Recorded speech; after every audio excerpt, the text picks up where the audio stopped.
Bonjour à tous, on se retrouve aujourd'hui pour peindre la figurine pour laquelle vous avez voté le mois dernier, la magnifique reine Lyonda de chez Loot Studio. Allez, c'est parti!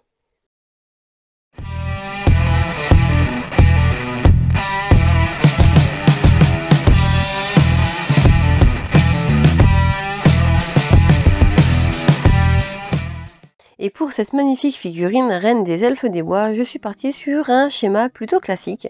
Donc je vais commencer par peindre ses robes avec un vert très foncé, avant de venir l'éclaircir progressivement en passant plusieurs couches de glacis successives de teintes de plus en plus claires.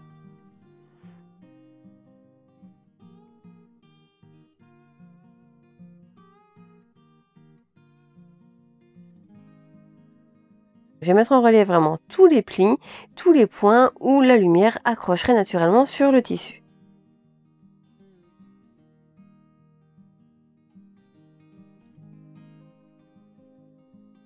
Donc avec une seule couche, on a l'impression que c'est déjà hyper flashy, mais en fait en séchant, ça va avoir tendance un petit peu à s'estomper. Et c'est pour ça qu'il va vraiment falloir plusieurs couches de chaque couleur pour obtenir quelque chose de très lumineux.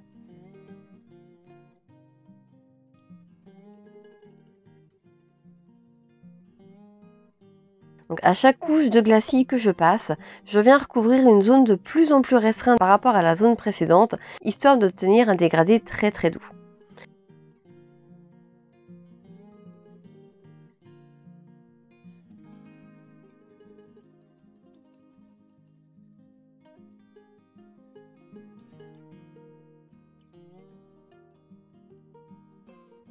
Et avec les mêmes teintes, je vais venir travailler tout le corsage de notre elfe avec le plat de mon pinceau pour faire ressortir tous les reliefs de façon très douce.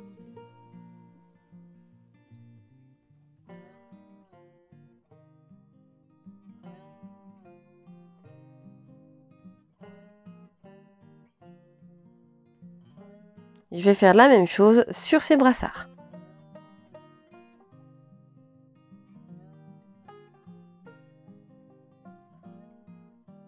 Ensuite, je vais venir retravailler certains ombrages, histoire de mettre davantage la lumière en valeur.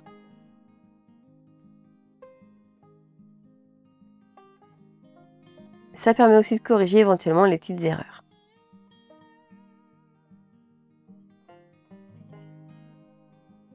Une fois que mes ombres sont réassombries, j'ai trouvé qu'il manquait un petit peu de lumière sur ces tissus, donc je vais repasser une couche supplémentaire encore plus claire pour pallier à ce souci.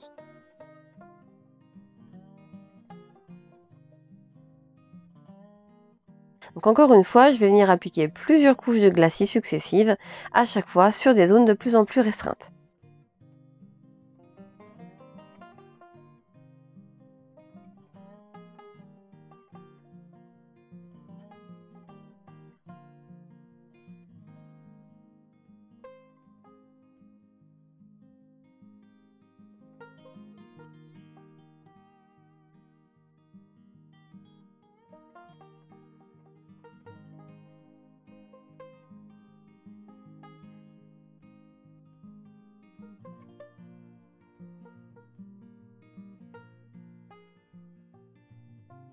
Et avec le même mélange, je vais venir retravailler les lumières de son corsage et de ses gants.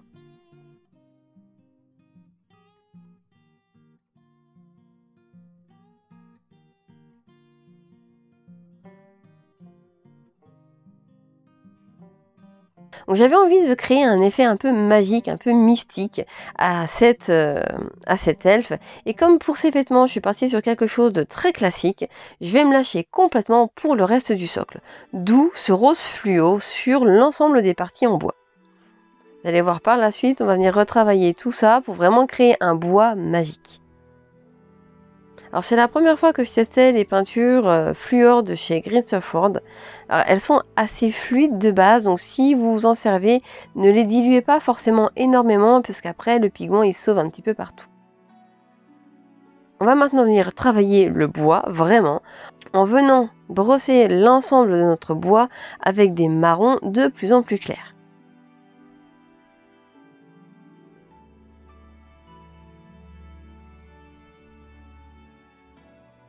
Je me sers de mes brosses rondes de chez Army Painter et qui, pour cet usage, je trouve, sont franchement les plus appropriées par rapport à une brosse traditionnelle.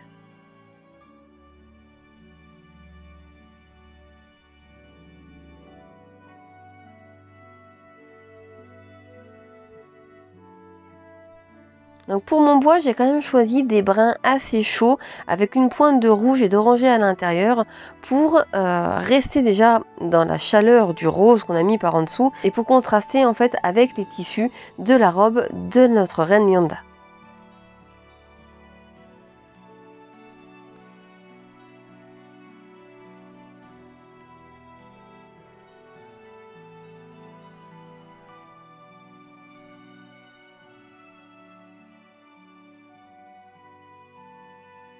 Et on va finir avec un dernier petit brossage avec un brin assez clair et assez chaud encore une fois pour apporter un petit peu de lumière.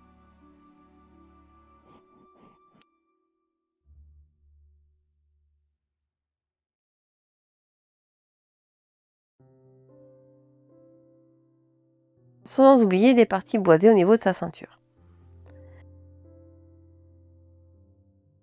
Donc pour contraster un petit peu, je vais peindre le reste de ces tissus dans une couleur lin.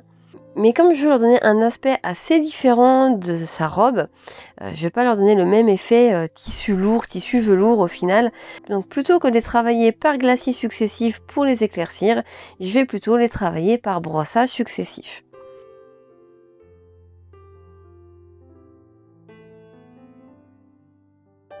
Donc comme pour le bois, on va se concentrer uniquement sur les arêtes et les parties saillantes. Et au fur et à mesure des éclaircies, on viendra, comme pour le reste des tissus, travailler sur des zones de plus en plus restreintes.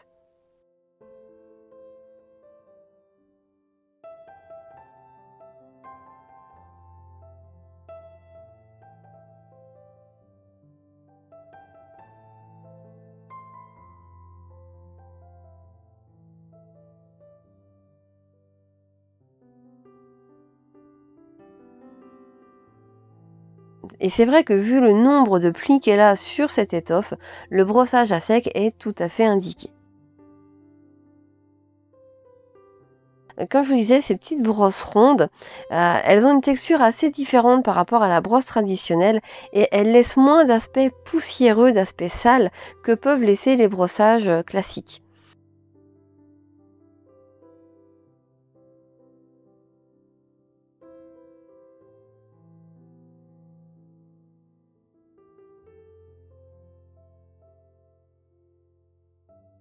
Une dernière petite touche de blanc pour apporter davantage de lumière et nos tissus seront terminés.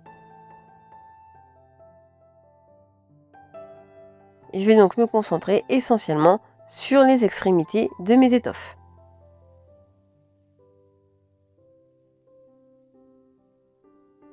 Et on obtient donc un joli dégradé doux à l'œil. Pour ses cheveux, on va partir sur une teinte plutôt platine pour que ça se détache du reste de la figurine. Au départ, j'avais l'intention de la faire rousse, mais j'avais pas prévu de faire les bois aussi rouges. Du coup, j'ai préféré un platine, histoire de pas trop surcharger la figurine. Donc pour supprimer les reflets jaunes, je vais quand même passer un glacis de violet sur l'ensemble de sa chevelure pour obtenir quelque chose de beaucoup plus blanc, plus grisé.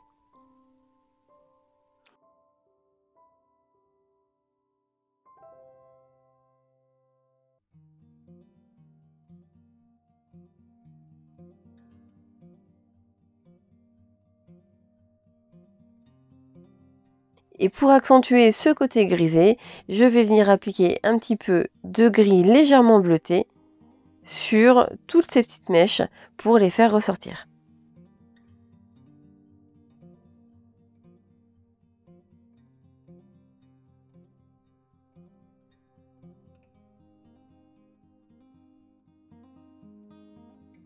Pour sa peau, je voulais vraiment quelque chose d'assez clair.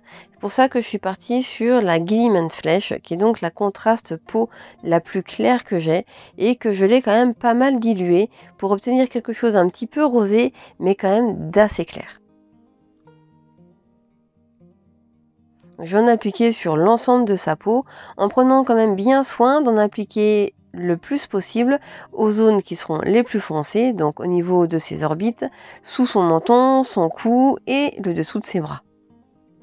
Ça permettra donc de poser déjà un maximum d'ombrage dès cette étape-ci.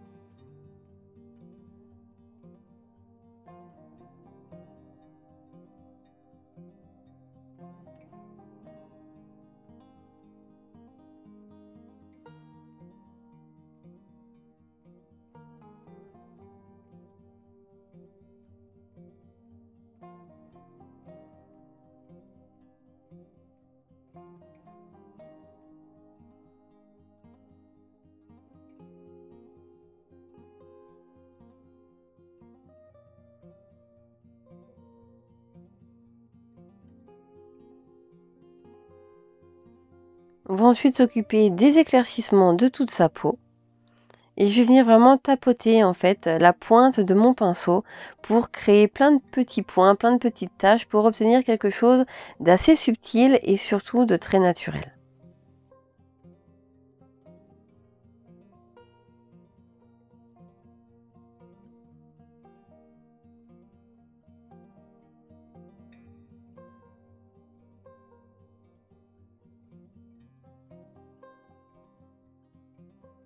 Et on va faire la même chose sur ses mains et sur ses doigts.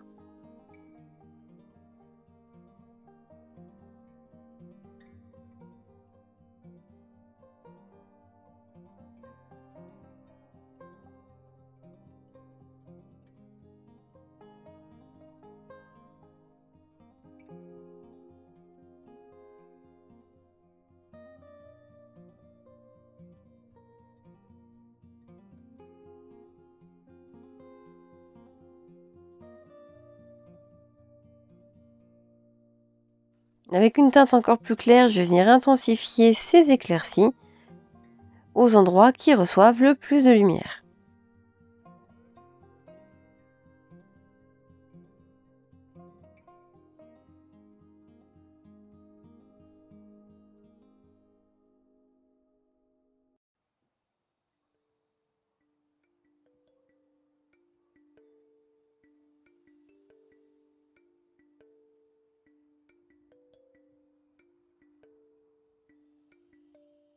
On va ensuite apporter un petit peu de réalisme à son visage avec un glacis de rose sur ses joues et sur ses lèvres.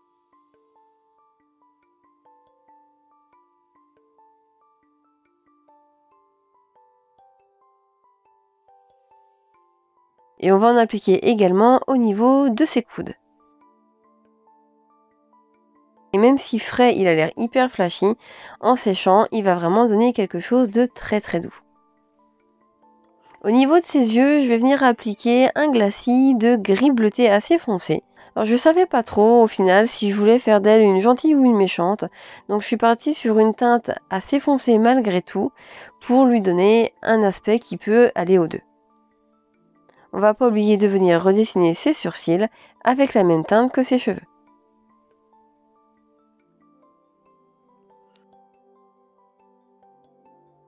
On va maintenant s'attaquer aux parties métalliques de notre figurine et je vais commencer avec les parties dorées.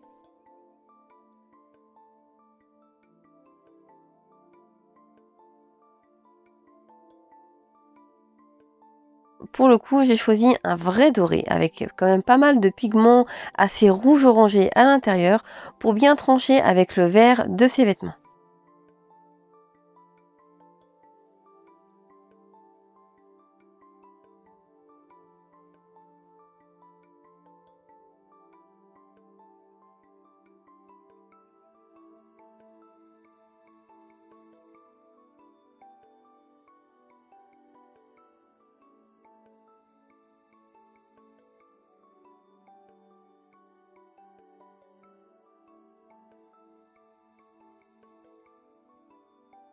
Alors par-dessus, je vais venir appliquer un glacis de violet et ça va vraiment avoir tendance à réchauffer davantage la couleur. Ça va vraiment réveiller le pigment rouge qui est à l'intérieur du doré et on va obtenir quelque chose de vraiment très sympa.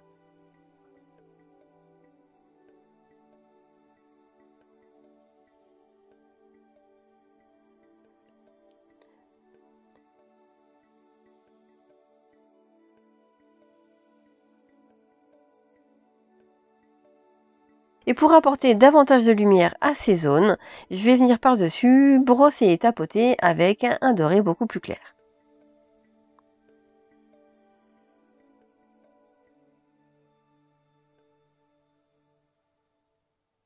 Donc, je ne vais pas en mettre partout, histoire de créer un dégradé encore une fois assez doux et de rester au maximum réaliste.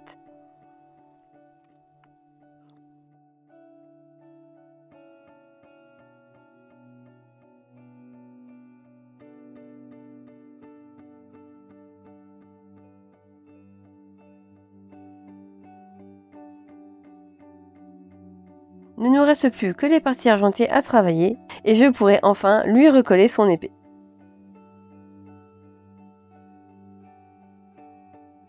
J'ai une fâcheuse tendance à poser mes doigts là où il faut pas sur les figurines et à chaque fois, forcément ça casse.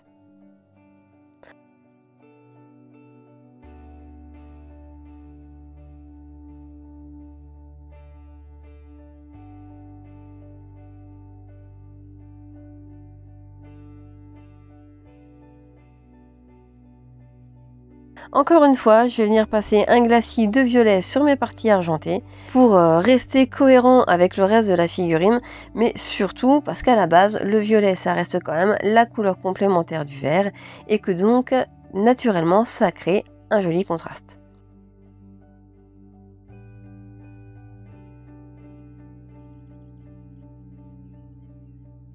Et la lame de son épée aura également le même traitement.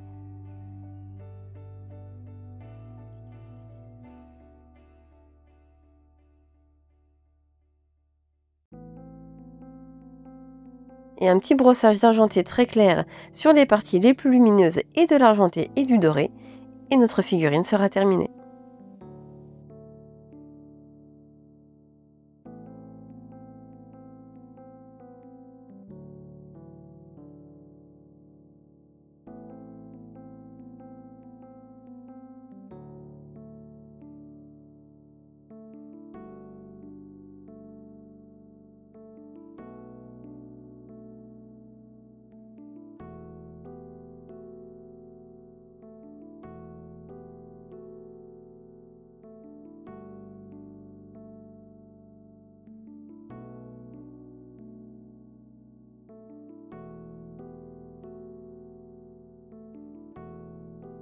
Et voici donc notre reine Lyonda complètement terminée. Et j'ai juste rajouté des petites gouttes de Volupus Pink à l'intérieur des pendentifs de son collier pour qu'il ressorte un petit peu plus. Alors cette figurine, c'était un vrai plaisir à peindre, je me suis vraiment amusée. Et même si j'ai longtemps douté du rose sous mon bois, je suis vraiment très contente du résultat. On obtient vraiment un bel effet d'énergie magique, c'est assez sympa à regarder. Alors, du coup, tout l'intérêt du fluo, c'est de regarder la figurine sous la lumière noire. Et là, elle prend une toute autre dimension. Alors, comme vous voyez, j'ai rajouté un léger glacis de rose au niveau de la lame de son épée, et franchement, ça va super bien. J'ai rajouté aussi un petit peu de jaune fluor sur certaines des touffes d'herbe, et je trouve que ça accentue quand même le côté magique de la figurine. Je voudrais vous remercier encore une fois de participer au vote tous les mois pour élire la figurine que vous voulez voir peinte. Et ce mois-ci, encore une fois, j'étais vraiment très contente de votre choix. Alors merci à tous pour vos votes et pour tout le soutien que vous pouvez nous apporter. En attendant, j'espère que cette vidéo vous a plu. Et moi, je vous dis à la semaine prochaine.